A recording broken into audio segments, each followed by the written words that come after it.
Pernah nggak sih Anda merasa presentasi bisnis Anda itu kok kayaknya kurang menggigit? Atau mungkin bingung gitu, harus mulai dari mana biar pesannya tuh sampai dan meyakinkan audiens? Sering banget tuh kejadian kayak gitu. Nah, hari ini kita coba gali lebih dalam yuk. Inti sari dari bab 5 buku Persuading Aristotle karya Peter Thomson. Ini isinya panduan langkah demi langkah gitu buat nyusun presentasi bisnis yang efektif. Iya, menarik sekali bab ini. Jadi, intinya itu bagaimana prinsip persuasi klasik dari Aristoteles yang udah ribuan tahun itu ternyata masih relevan banget dan bisa diterjemahkan ke praktik bisnis modern. Oke. Fokusnya benar-benar ke prosesnya. Mulai dari persiapan awal banget sampai nanti pas penyampaian akhirnya. Jadi, misi kita sekarang ini ya, menyuling langkah-langkah kuncinya biar Anda bisa langsung gitu, coba terapkan. Oke deh, siap. Mari kita langsung masuk aja. Langkah pertama nih yang katanya sering jadi penentu, tapi kadang suka disepelekan juga, namanya penemuan. Apa sih intinya di sini? Nah, ini langkah paling krusial, bisa dibilang pondasinya. Ini semua tentang memahami audiens Anda. Secara mendalam ya. Buku ini tuh menekankan banget, geser fokusnya. Jangan dari apa yang pengen Anda sampaikan, tapi coba gali apa sih pertanyaan kunci di benak mereka. Kebutuhan mereka apa? Maksudnya coba pakai sudut pandang mereka gitu ya? Betul sekali. Persis kayak mencoba pakai sepatu klien Anda. Rasain apa yang mereka rasain, pikirin apa yang mereka pikirin. Menarik, menarik. Jadi bukan cuma soal kontennya apa, tapi juga soal persepsi ya.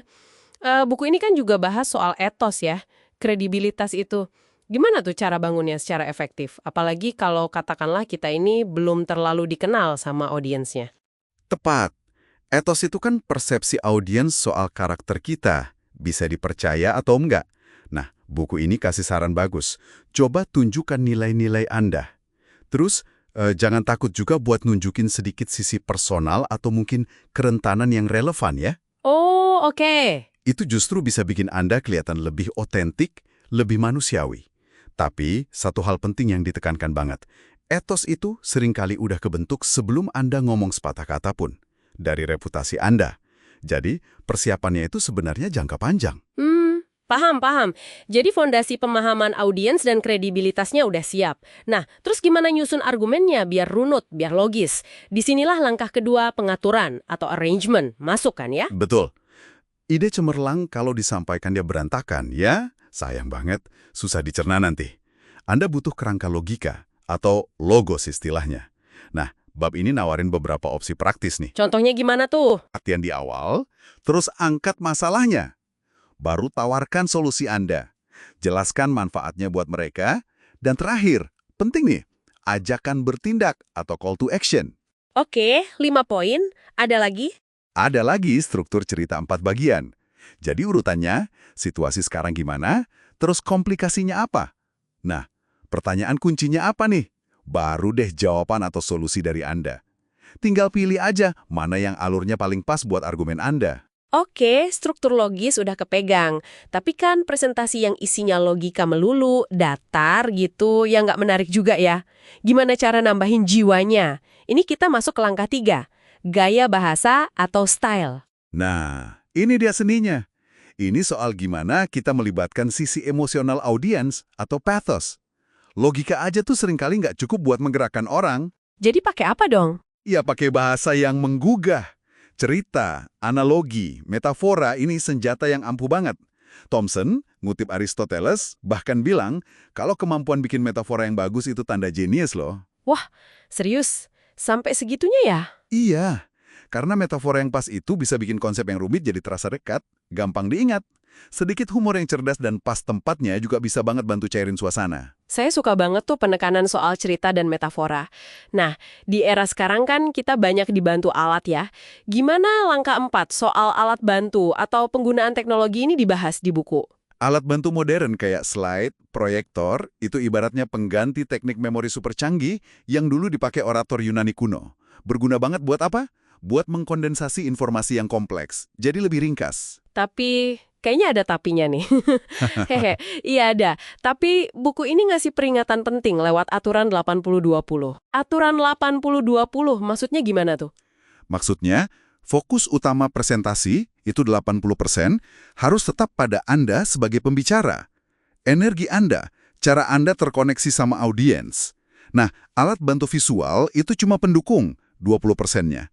Jangan sampai kejadian, slide-nya terlalu rame, terlalu canggih, malah bikin perhatian audiens kemana-mana. Atau malah lebih fokus ke slide daripada ke kita ya? Nah, itu dia. Jangan sampai slide lebih menarik dari Anda. Alat bantu itu harusnya memperkuat pesan, bukan malah menggantikan peran Anda sebagai pembicara. Itu poin krusial banget. Sering banget kita lihat death by PowerPoint kan? Oke, semua udah disiapin rapi nih, sampai kita di momen puncak. Langkah 5, penyampaian atau delivery. Bener. Disinilah semua persiapan tadi diuji. Karena bukan cuma apa yang Anda katakan yang penting, tapi bagaimana cara Anda menyampaikannya.